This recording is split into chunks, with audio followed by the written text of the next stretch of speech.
jalannya sistem organisasi dan atau lembaga negara atau badan negara yang hari ini sedang diketuk pintu semuanya oleh publik dan atau orang-orang yang sedang mencari kebenaran tanda kutip seperti yang dimaksud tadi itu.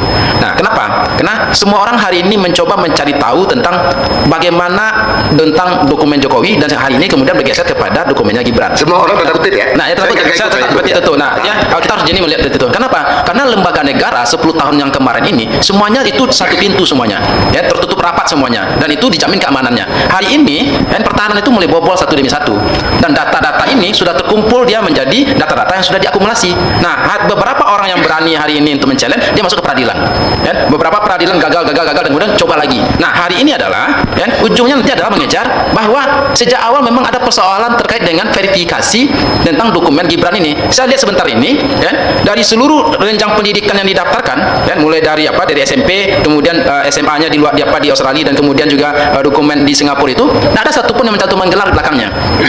Tidak ada satupun mencantumkan gelar di belakangnya. Kalau Mahfud MD dan Muhammad Iskandar itu jelas dia pendidikan terakhir dan S2 Muhammad.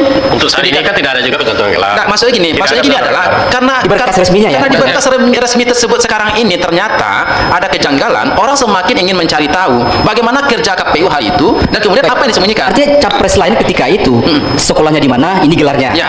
Kalau yang di Gibran di pendaftaran di KPU berkasnya tidak ada disebutkan gelarnya. Tidak ada disebutkan gelarnya, sedangkan dia menyatakan dirinya adalah satu situ ada SMA. Ini yang di awal tadi. Nah, ini yang di awal tadi saya sebutkan. Orang mencantumkan pendidikan di atas SLTA itu tujuannya adalah untuk pencantuman gelar akademik.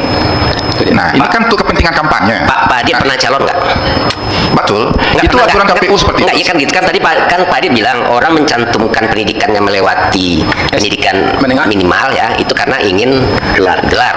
Pernah nggak? Itu kan berarti kan menyatakan motif orang itu dengan pikiran Pak Adi. Pernah nggak Pak Adi mencalon? Gitu? Saya tidak pernah mencalon, tapi saya mengelola ribuan orang. Sekarang ya. saya sebentar Pak Batul.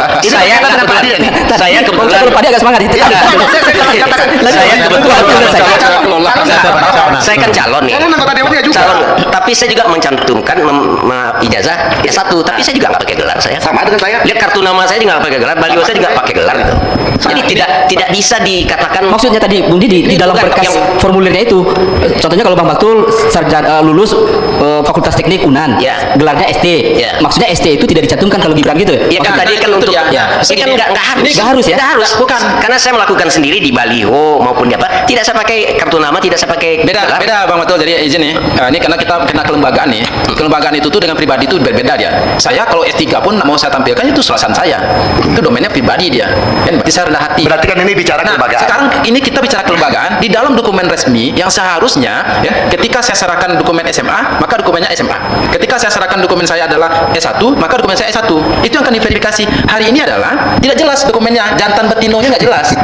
Kalau kita katakan ini kalau pertanyaannya, kalau memang sarjananya itu kredibel dan penyetarannya sama dengan sarjana di Indonesia S1, apakah tidak itu saja yang dipakai oleh KPU, diakui bahwa itulah ijazah terakhir yang dipakai digunakan saat pendaftaran? Betul, setuju Bang Nasrian. Di sana lah artinya gugur yang SMA tadi. Iya, itu di sana, di sini sama masalahnya. Ternyata seluruh dokumen Gibran mulai dari SD, SMP, SMA dan kemudian sederajat tadi itu dan kemudian ada yang di Singapura ini semuanya kosong. Jadi pertanyaan saya, kalau seperti itu, yang salah calon kah atau KPU? Nah, ketika ada proses, ada kesalahan administrasi seperti ini, itu dikejar sekarang oleh orang-orang sekarang. Nah, pertanyaan saya, itu dikejar hari ini. Iya, yang dia kejar ini kan kita.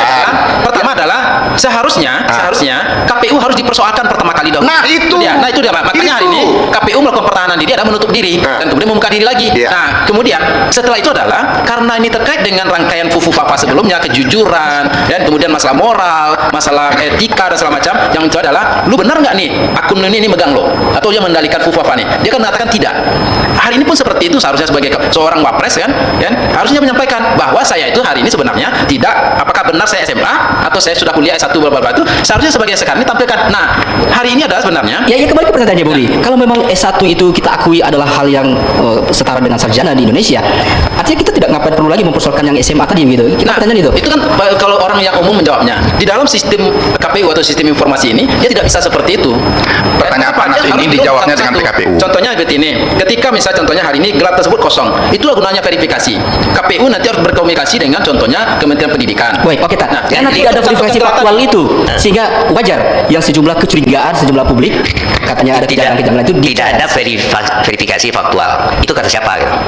Fakta. faktanya tentu Pak Adi lihat gitu bahwa tidak dilakukan. Ya, tidak dilakukan. Kata siapa? Kan terus ada. Ya. Gimana Pak Adi bisa kan tidak Betul. dilakukan kan aturannya. Sejak KPU menerbitkan keputusan 731 kita berdiskusi intensif loh di grup yang sama dengan KPU yang ada sekarang, dengan teman-teman saya yang 200-an orang ya, se-Indonesia, KPU provinsi, karena ada yang 7 ada yang 5. Ini kan KPU pusat nih. Nah. Itu Pak Adi harus periksa KPU pusat dulu betul tidak dilakukan. Ya, baik teman-teman, kembali lagi di channel Trax Record. Nah, di sini teman-teman, kita mengulas kembali komentar-komentar mengenai cuplikan video dari atas. Nah, di sini saudara Beta Family berkata, PKI gaya baru menghalalkan semua cara. Kofilate berkata, bapak dan anak bikin kekacauan negeri ini. Ya, saudara Hendra Liang berkata, kasus korupsi zaman Jokowi berkuasa, tidak ada yang diusut, hilang di bawah angin dari Menterinca. Wali kota dan gubernur juga orang Jokowi, semua kasus dianggap aman, tunggu pengadilan akhirat. Ya, saudara Igunista berkata, mantap, suarakan terus kebenaran, tangkap dan adili para pembohong kroni dan pendukungnya. Termul sudah bingung, komentarnya bohong semua, nggak ada yang masuk akal. Ya, saudara Chuang Hong berkata, penjahat, pengkhianat bangsa dan negara, selalu bersekutu dengan dan berjemaah bergombolan di konstitusi dan institusi negara agar negara bisa aman dan damai serta seluruh rakyatnya sejahtera.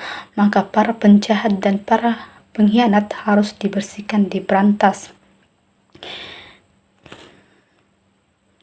Ya, saudara Dahminar berkomentar, ya Allah, semua anak bapak sama aja, nggak punya ijazah. Ini contohnya bapaknya nyusahin kita semua. Buat sendiri ijazah, itulah namanya ijazah palsu. Itu salah semua. Jokowi itu salah, melanggar UU negara. Nah, saudara Asa berkata, kejahatan, kebohongan tidak ada yang sempurna. Lamban laun pasti ketahuan terbongkar. Ya, saudara Wedok berkata, karena si real orang jahat di balik ini yang mendesain, merencanakan semua itu akan membayar harga atas kejahatannya.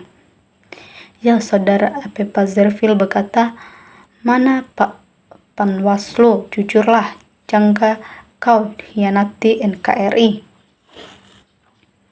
Ya, saudara Hariswanto berkata, negeri ini sudah lelah berkutat soal dugaan ijazah palsu. Di saat negara lain sudah maju, di negeri ini hanya jalan tempat di situ. Ya, saudara Supri berkata, dengan berbaliknya Rismon, perjuangan mencari kebenaran mengalami kebingungan dalam memberikan dukungan.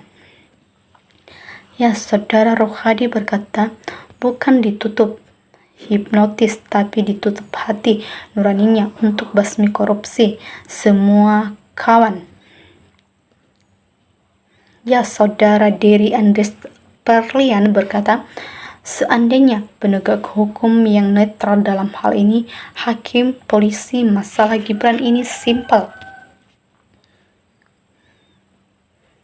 Ya, saudara Masyon berkata, kasus demi kasus harusnya bisa selesai di tangan Pak Prabowo. Saudara Mohunus berkata, Gibran itu calonnya melanggar konstitusi, maka pembahasan Gibran jok. Ya, saudara kita Sahrudin berkata, ya, salah satu calonnya KPU menutupi kesalahan Bro. Saudara Yayakos berkata, kalau masih ada yang nutupin, kayaknya orang jahat yang tersandra. Nah, baik teman-teman, demikian tanggapan dari netizen mengenai cuplikan video di atas. Nah, teman-teman, jangan lupa nantikan terus video selanjutnya. Demikian teman-teman, terima kasih, salam NKRI.